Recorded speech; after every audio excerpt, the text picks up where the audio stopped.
I'd like to first thank the senator from Vermont for his excellent remarks in support of what is, after all, just a vote to get us started on the debate on health care, a procedural vote to allow us to be able to amend and improve the bill in the coming weeks.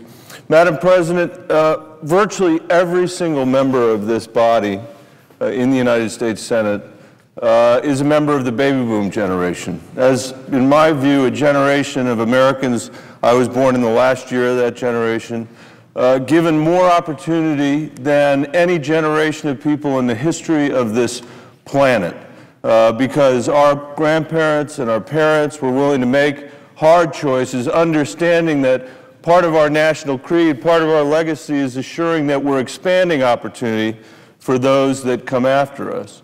We are having this health care debate at a moment in our country's history beset by incredible economic difficulties. This is the worst recession since the Great Depression.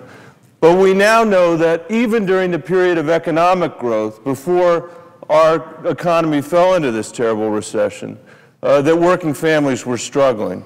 During the last period of economic growth, median family income in the United States actually declined. As far as I know, it's the first period of recovery in the history of the United States when median family income actually went down. And that was at the same time that the cost of health insurance was soaring in my state by 97%, the cost of higher education in my state going up by 50%. We were saying to working families, you're living in an economy with incredible weakness, where the growth is actually surging ahead of a mountain of debt, but you're not getting ahead. Just this week, we learned that in the great state of California, they're increasing the tuition for their universities by 30%.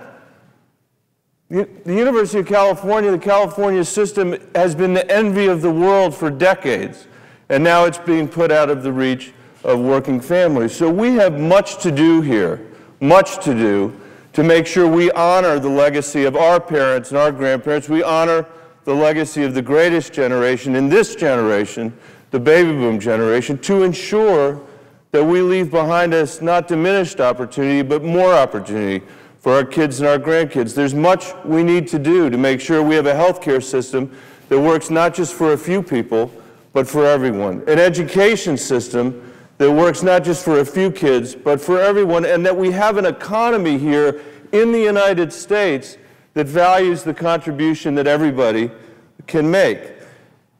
My sense in this health care debate is that the people of my state, and I know the people around the country, are deeply dissatisfied with business as usual. They hate the current system. They know it's not working for them and their families. They know they're not able to make the choices that they need to make to be able to have the kind of stability for their families so they can get ahead economically. But on the other hand, they're deeply worried about our capacity to make it worse. It's hard to blame people when you hear the special interest rhetoric coming out of Washington, D.C., or when you turn on your cable television set at night and watch what people have to say. You can understand why people are concerned that we have the capacity to make it worse. That's why I'm so pleased about the piece of legislation that the majority leader has brought before us. We have never been closer to reforming our health care system, Madam President, so we can address runaway health care costs, enact insurance reform, construct stability and predictability in health care for families and small business. Senate legislation before us is that promising new way forward. Coloradans, as I said, have not been shy at all about letting me know about their views of the current system or what their concerns are about what we might do. Like people across the country, they know the current system doesn't work for them, but they're worried, as I said a minute ago, that we're going to make it even worse. This bill represents a substantial improvement over business as usual.